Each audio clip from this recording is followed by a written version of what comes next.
एक इजिप्ट की घटना है मित्रों। 5000 के बाद जब वहाँ खुदाई हुआ तो बहुत पुरातन सिक्के निकले और बहुत ही रईस परिवार के थे। दोनों सिक्के लोग खरीद लेते हैं।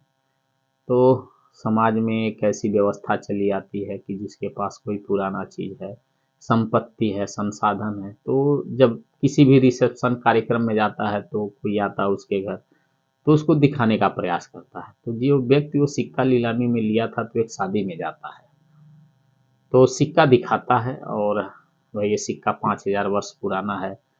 देखते देखते देखते वो सिक्का एक हाथ से दूसरे हाथ, दूसरे से तीसरे, ऐसे वो सिक्का कुछ देरी के बाद गुम हो जाता है।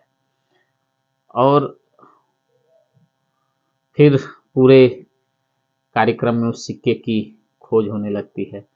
फिर कार्यक्रम के जो अगुआ थे, अभिभावक थे, जिनके वहाँ कार्यक्रम हो रहा था, फिर अनाउंसमेंट होता है कि बगैर तलाशी के यहाँ से कोई नहीं जाएगा और एक एक व्यक्तियों की तलाशी ली जाएगी ताकि वो सिक्का मिल जाए। तो सभी लोग तलाशी देना शुरू कर देते हैं, सिक्के की खोज होने लगती है। एक व्यक्ति था, वह अपना तलाशी देने से, अपने जेब को चेक करने से, सिक्का दिखाने से मना कर रहा था। तो सभी लोगों को शक हो गया कि हो न हो सिक्का ही लिया है।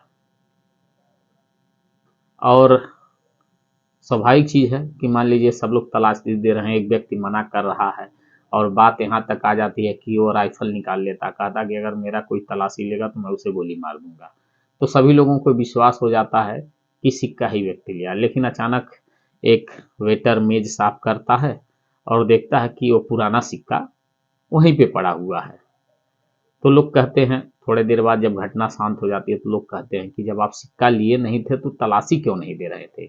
तो सज्जन कहता है कि मैं भी सेम टू सेम उसी तरह का एक सिक्का लिया हूं और मैं भी सोचा था कि कार्यक्रम में लोगों को दिखाऊंगा, लेकिन मेरे दिखाने से पहले जो व्यक्ति मुझसे पहले आया वो सिक्का दिखा दिया। फिर मैंने सोचा कि अब इस सिक्के का कोई मूल्य नहीं रहा, इसीलिए मैं सिक्का नहीं दिखाया।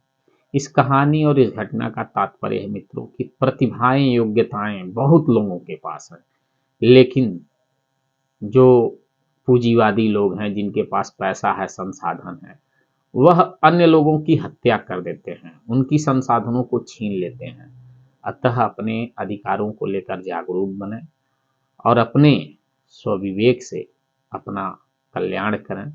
क्योंकि जो मार्केटिंग का ज़माना है, जो चीज़ों का बार बार प्रचार किया जाता है, कि जैसे आप देखते होंगे कोई कंपनियां कहती हैं कि हम आपको बहुत आसानी से लोन दे देते हैं, हमारे परसेंटेज कम है।